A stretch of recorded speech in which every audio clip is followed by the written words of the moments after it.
Lo mcimbi wabomake bemanyano waleli bandla lema-Methodist Church of Southern Africa uhlala ubanja njalo ngeminyaka e-Hospice at Home lapho khona sibonza sayo kuyinkhosikati make langangaza lapho khona-ke sicubulo salonyaka sithi palliative care because I met her.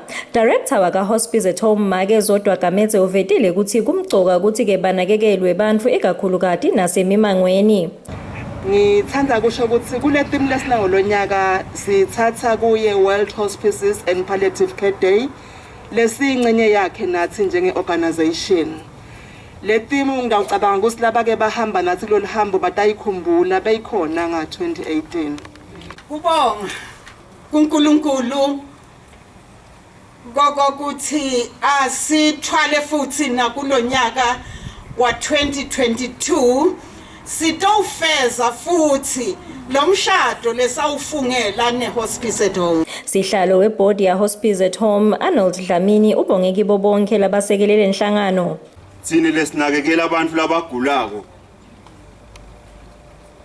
Lesalithemba ngaso sonke isikhathi. Nanamuhla siyabonga ukuthi nisinike emagama ekulesalithemba. Sibonza salenhlangano ye-Hospice at Home lekungiyo-ke inkhosikati make langangaza bekakade kayawumelelwe ngumake Nyawo lovetile waphinze wabonga uhulumende wakuleli ikakhulukati-ke litiko letempilo nabo bonke-ke labasekela Hospice at Home. Kanike ubese-ke sewubonga-ke ngalokukhethekile bona-ke bomake bemanyano.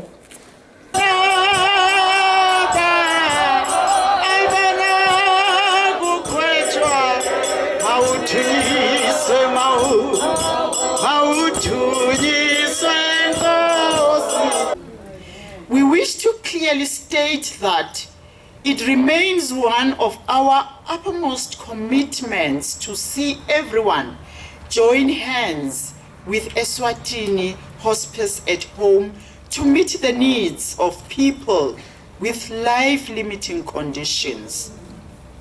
Your commitment, fellow Christians, is even more significant this time around as the needs and costs of living are showing sharp increase on a day-to-day basis.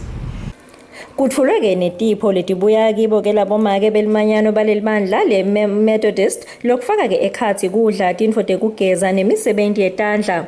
Lobudlelwano lobu bacala ngeminyaka wanga-2015 etindzabeni teMaswati Channel kubeka noHlahlathwala ngina noNtobeko Thabetse kuMathapha.